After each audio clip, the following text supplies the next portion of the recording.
anak-anak, ketemu lagi di dalam pembelajaran biologi hari ini. Hari ini kita masih membahas di substansi genetika dengan submaterinya, yaitu tentang sintesis protein. Dalam proses sintesis protein, itu merupakan proses penerjemahan informasi yang ada di rantai DNA dengan mengkode asam-asam amino sehingga menjadi rantai peptida atau rantai protein. Nanti diperlukan 20 macam asam amino. Pelaksananya adalah RNA duta atau mRNA dan RNA-T. Sumber energinya adalah ATP, sedangkan tahapannya adalah transkripsi dan translasi. Jadi dalam peristiwa sintesis protein, gen-gen tidak dapat langsung begitu saja menghasilkan fenotip-fenotip tertentu, misalnya pada rambut lurus atau keriting, atau misalnya rasa buah manis. Jadi fenotip suatu individu ditentukan oleh aktivitas enzim. Nah, enzim yang berbeda pastinya akan menimbulkan fenotip yang berbeda juga. Perbedaan satu enzim dengan enzim lainnya ditentukan oleh jumlah jenis dan susunan asam amino penyusun protein enzim. Jadi, di dalam peristiwa sintesis protein, DNA ini sebagai pembawa informasi genetik akan mengalami peristiwa yang pertama, yaitu transkripsi, akan berubah menjadi mRNA atau RNA-D. Nah, RNA-D yang terbentuk nantinya akan, karena peristiwa transkripsinya terjadi di nukleus, RNA-D nanti akan meninggalkan nukleus, kemudian menuju sitoplasma dan berlekatan di ribosom. Kemudian RNA-D akan mengalami peristiwa translasi, membentuk polipeptida atau asam amino. Di dalam peristiwa sintesis protein kita akan mengenal kode-kode genetik. Kode-kode genetik ini berasal dari basa nitrogen yang ada di DNA. Jadi ada A, G, U, C. Nah, dalam pembentukan asam amino terdapat awalnya adalah satu pasang basa nitrogen. Jadi ada dua basa nitrogen atau duplet, contoh Ag, Gu, Uc, Ca. Nah, maka akan terbentuk kombinasi asam amino yaitu sebanyak 4/2, berarti 16. Padahal yang kita ketahui ternyata ada 20 asam amino. Maka pasangan duplet tadi tidak bisa digunakan. Akhirnya dibuatlah 3 basa nitrogen atau triplet. Contoh A, Gu, U, Ca, G, Uc, dan seterusnya. Maka akan didapat kombinasi asam amino sebanyak 4/3, yaitu 64. Padahal asam amino yang kita punya adalah 20. Ternyata hal itu tidak menjadi masalah karena setiap asam amino ternyata secara umum terbentuk dari lebih dari satu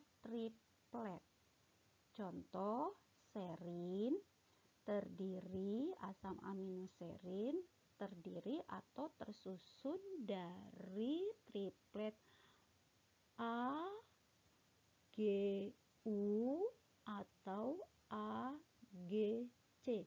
Jadi ada dua triplet basa nitrogen yang akan membentuk asam amino serin. Tiap triplet yang mewakili informasi bagi suatu asam amino nanti dinyatakan dalam perjalanannya sebagai kodon. Jadi nanti kita menyebutnya sebagai kodon. Dalam peristiwa sintesis protein, untuk memulainya satu proses sintesis protein itu ditandai dengan adanya triplet kodon dari A, U, G yang menunjuk pada asam amino metionin. Jadi tanda dimulainya proses sintesis protein. Untuk berakhirnya peristiwa sintesis protein ternyata ada kode kodonnya, yaitu UAA atau UAG atau UGA. Jadi ini triplet kodon untuk tanda berakhirnya proses sintesis protein.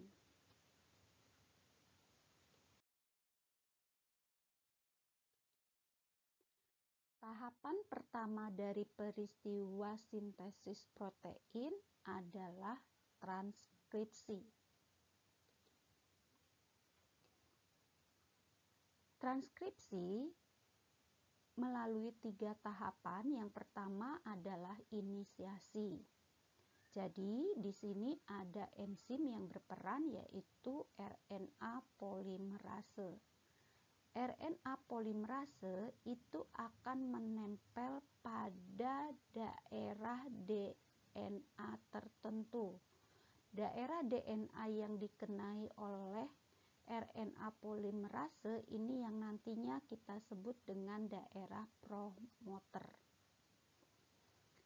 Ini nanti sekaligus juga untuk menentukan di mana dimulainya peristiwa transkripsi atau sebagai titik awal atau start point.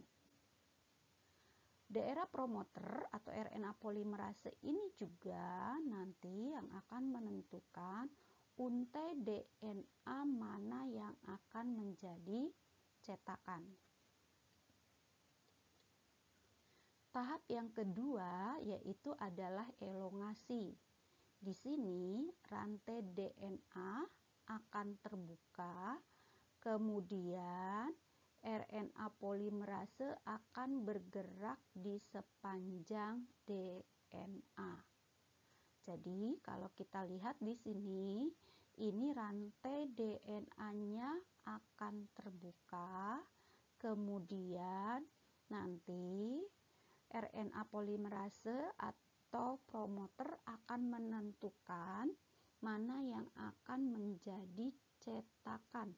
Jadi kalau di gambar ini yang akan menjadi cetakan atau kita sebut dengan template atau kita sebut dengan sense. Sedangkan pasangannya yang di atas ini, yang di hadapannya atau komplemennya kita sebut nanti dengan istilahnya non-template atau antisense. Jadi sekali lagi yang akan menjadi cetakan itu adalah template atau sense.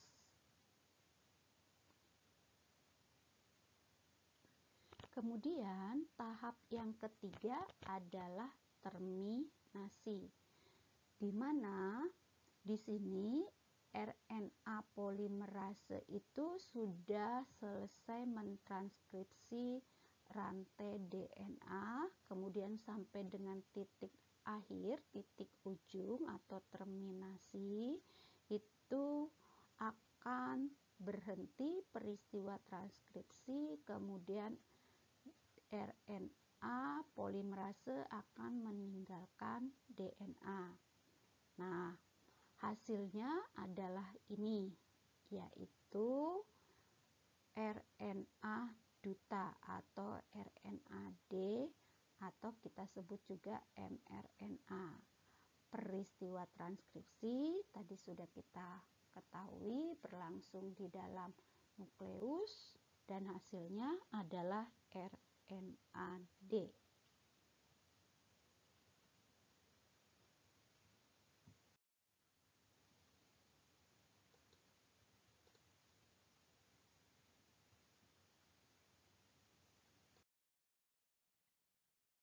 Sekarang tahapan yang kedua dari sintesis protein yaitu translasi. Jadi, translasi itu merupakan proses penerjemahan RNA duta menjadi rangkaian asam-asam amino yang menyusun suatu polipeptida atau protein. Translasi juga tahapannya sama seperti transkripsi, yaitu inisiasi, elongasi, dan terminasi. Baik, kita perhatikan setiap tahapannya. Ini adalah tahapan inisiasi. Jadi, RNA duta yang sudah meninggalkan nukleus akan menuju sitoplasma, kemudian berlekatan dengan ribosom. Nah, bagian RNA duta yang berlekatan dengan ribosom diinisiasi oleh kodon AUG. Kita ingat kodon AUG adalah tanda untuk dimulainya peristiwa sintesis protein atau translasi ini. Nah, kemudian nanti akan terdapat ini adalah RNA-T atau RNA-T yang bertindak sebagai inisiatornya. Nah, RNA-T pada bagian ujung atau atasnya ini akan membawa asam amino. Sedangkan pada bagian kakinya bawah itu akan berlekatan dengan kodon. Jadi, kaki dari RNA-T disebut juga nantinya adalah antikodon. Asam amino yang dibawa oleh RNA-T itu disesuaikan dengan kodon yang ada di RNA-D. Nah, ketika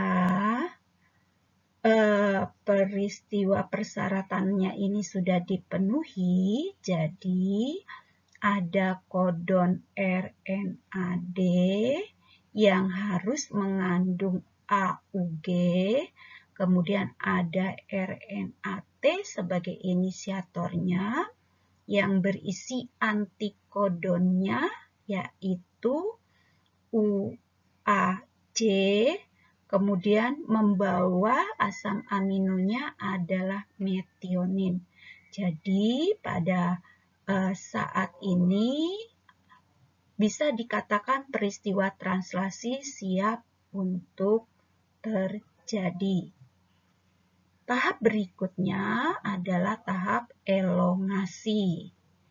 Ketika kodon sudah berikatan dengan antikodon pada RNA-T dengan membawa asam aminonya, jadi di sini nanti ada AUG, kemudian dengan metionin asam aminonya, maka pada peristiwa elongasi RNA-D atau kodon akan terus bergerak. Kemudian akan terjadi penambahan asam amino pada setiap rantai polipeptida. Jadi, di sini kodon akan bergerak. Kemudian sesudah start kodon dimulai, berarti sesudah AUG, kemudian nanti lepas RNAT-nya, maka terjadi pergeseran RNAD, maka nanti akan dibawa oleh RNAT asam amino yang sesuai. Jadi akan datang asam amino yang dibawa oleh RNAT sesuai dengan kodonnya. Kemudian ketika sudah datang memasuki ribosom, kemudian akan terjadi perpindahan asam amino ke rantai asam amino RNAT berikutnya. Kalau sudah terlepas, maka dia akan meninggalkan ribosom kemudian menuju sitoplasma. Itu yang terjadi dengan RNAT-nya. Kemudian akan masuk kembali lagi karena akan terjadi pergeseran kodon. Kemudian RNAT akan membawa asam amino yang sesuai dengan kodonnya. Kemudian kodon akan berpasangan dengan antikodonnya. Kemudian akan terjadi perpindahan asam amino sehingga terbentuk rantai polipeptida.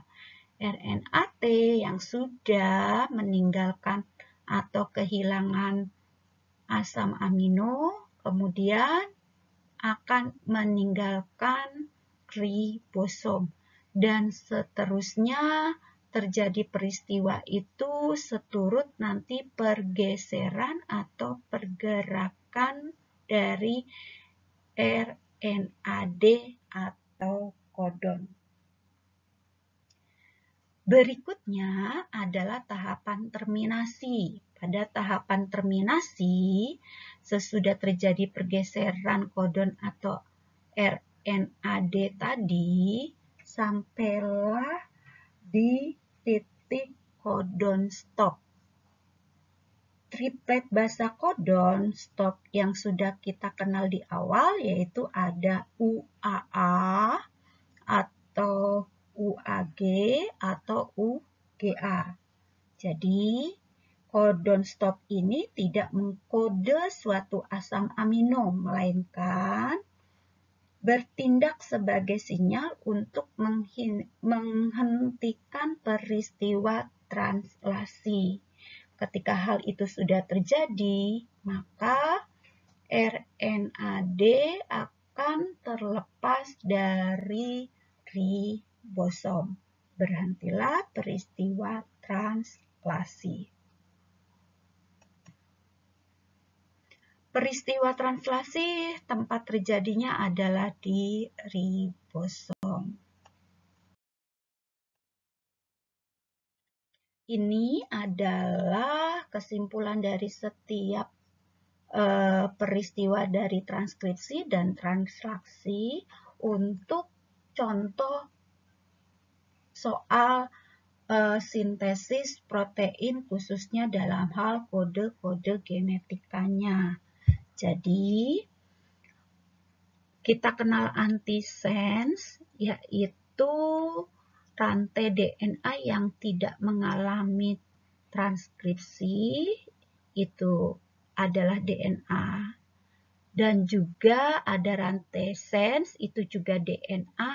Rantai sense adalah rantai DNA yang sebagai pengkode atau rantai DNA yang mengalami peristiwa transkripsi. Jadi kalau bacaan kita dari DNA ke DNA, maka nanti kita memiliki pembacaan kode genetika yang sama. Kalau kodon itu adalah hasil dari transkripsi DNA. Jadi kita sebut nanti dengan RNA duta atau asam amino. Sedangkan antikodon itu nanti kita tahu ada di RNA-T. Jadi antikodon ini dalam peristiwa translasi akan berpasangan dengan kodon. Dan antikodon RNA-T ini nanti yang akan membawa asam amino.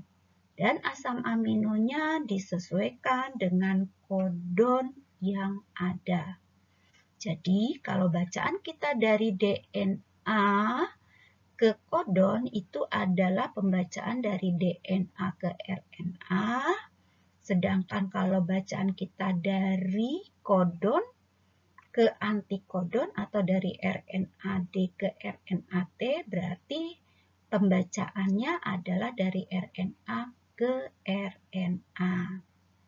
Dan bila kita ingat bahwa pembacaan di DNA adalah A atau A dibaca sebagai T atau T dibaca sebagai A atau G dibaca sebagai C. Atau kalau di RNA kita ketahui bahwa A itu pasangannya U atau A dibaca sebagai U, sedangkan G pasangannya adalah C atau G dibaca sebagai C dan seterusnya. Jadi kalau bacaan kita di sesama DNA yaitu ada T dibaca A karena nanti G, C atau CG itu baik DNA maupun RNA sama. Jadi kalau bacaan kita di DNA di sini, maka kalau ada T dibaca A, ada A dibaca T. Tapi kalau bacaan kita berubah dari DNA ke RNA, atau dari sini ke sini, dari sense ke kodon atau asam amino, maka kalau ada T dibaca A, ada A dibaca U. Untuk G dengan C itu tetap sama, baik di DNA maupun di RNA. Nah, yang ketiga, bila bacaan kita di sesama RNA atau dari sini RNA-D ke RNA-T, maka bacaan kita adalah kalau ada A akan dibaca U, ada U akan dibaca A. Untuk GC-nya itu tetap sama. Sekarang kita lihat contoh soalnya untuk sintesis protein dengan kode-kode basa nitrogen. Jika suatu DNA memiliki untai pengkode rantai 53 yaitu ATG, TGC, TAT, ACC, TAA.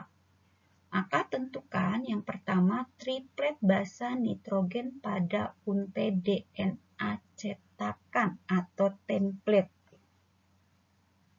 Berarti dalam soal kita ini adalah sebagai komplemen DNA-nya atau ini adalah sebagai antisense. Sedangkan soal yang A ini adalah DNA cetakan atau template atau sense. Jadi sense yang ditanya. Berarti sesama DNA ke DNA. Tadi kita sudah tentukan di halaman sebelumnya kalau DNA ke DNA ada T dibaca A, ada A dibaca T. Untuk G dan C mau di DNA maupun RNA itu sama. Maka jawabannya adalah sebagai berikut. Jadi kalau nanti dia kode genetik basa nitrogen dari DNA 5 ke 3, maka nanti komplemennya pasti antiparalel, berarti 3 ke 5. Yaitu ada A dibaca T, ada T dibaca A, ada G dibaca C, dan seterusnya. Sehingga kita ketemu TAC, ACG, ATA, TGG, ATT. Untuk yang B, triplet basa nitrogen pada unte RNAD atau kodon. Jadi, di sini sudah RNAD, berarti dari DNA ke RNAD. Kita tahu bahwa RNAD itu tidak kenal timin, kenalnya adalah urasil. Maka, seperti rumusan di halaman sebelumnya, kalau ada T dibaca A, ada A dibaca U. Untuk G dan C itu sama. Maka hasilnya adalah sebagai berikut. Ada T dibaca A, ada A dibaca U, ada C dibaca G. Jadi hasilnya untuk soal yang B dijawab AUG, UGC, UAU, ACC, dan UAA. Untuk soal 3 atau C, jenis asam amino penyusun polipeptida yang terbentuk. Jadi, asam amino yang terbentuk kita lihat melalui peta kode genetik yang di halaman sebelumnya. AUG itu adalah metionin, UGC, ini UGC adalah sistein, UAU adalah untuk tirosin, ACC untuk treonin, sedangkan UAA untuk stop. Jadi kalau yang D pertanyaannya berapa jumlah asam amino yang terbentuk adalah 4. Kenapa 4? Karena AUG atau metionin ini sebagai kode untuk dimulainya proses sintesis protein. Sedangkan UAA adalah satu kodon untuk sinyal bahwa proses sintesis protein berakhir. Jadi dia bukan merupakan asam amino. Jadi ada berapa asam amino yang terbentuk? Ada 1, 2, 3, sama yang depan tadi 4. Ya, jadi ini bukan kode asam amino. Untuk yang E, triplet basa nitrogen atau RNAT atau antikodon pada RNAT pembawa asam amino. Jadi, kalau triplet dari antikodonnya, antikodon itu kita ingat dia berpasangan dengan kodon. Sedangkan kodonnya tadi yang ini. Jadi, kalau RNAT berarti pembacaannya adalah di RNA ke RNA. Atau kalau ada A dibaca U, ada U dibaca A. Jadi ada A dibaca U, ada U dibaca A, G dibaca C. Sehingga akhirnya untuk yang E, UAC, ACG, AUA, UGC, UAA. Jadi itu untuk satu contoh soal dari awal peristiwa sintesis protein sampai dengan akhir di dalam perubahan kode genetika.